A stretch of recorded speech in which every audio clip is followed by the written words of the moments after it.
The coronavirus pandemic led to a world economic crisis which has left hundreds of millions without a job. The unemployment is a major issue for many people around the world, especially during these times. Therefore, understanding the causes of this problem is important for a broader understanding of economics. The unemployment is largely determined by the state of the aggregate demand, which is the total demand for all goods and services in an economy. The aggregate demand looks like that and is essentially a household spending on goods plus capital investments plus government spending plus exports minus imports. Now, during the time when everyone stays at home, it isn't a surprise that the aggregate demand went down. And because of that, the producers have to produce less, and thus they need less labor. Decreasing the demand for labor essentially leads to unemployment levels rising. Since the unemployed people are less likely to consume, the aggregate demand drops even further, and thus the unemployment rises once again.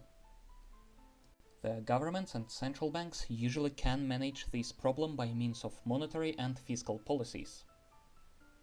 The monetary policies are generally aimed at the interest rates and inflation. For example, inflation allows a country's exports to have a more competitive price because when a currency of a particular country loses its value, this country's goods become cheaper in a foreign market. In addition to that, the inflation leads to a more competitive tourism sector since it is cheaper to go to a country with the weaker currency. It is also important to remember that when the value of the money is constantly decreasing, then people tend to invest it somewhere. Thus, the entrepreneurs could invest that money to employ the labor. Another important part of the monetary policies is the interest rate. An interest rate is a sum of money taken for the credit that the bank gives to a borrower. An individual may also deposit a part of money in the bank to earn from the interest rates.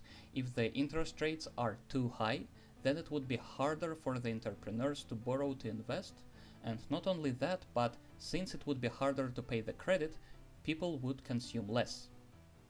Another way of combating an economic crisis is by means of the fiscal policies. The monetary policies are usually conducted by the central bank and include the inflation and interest rates, while the fiscal policies are usually conducted by the governments and deal with the government spending and taxation. Fiscal policies are based upon the Keynesian economics, which assumes that the change in the government spending and taxation influences the aggregate demand.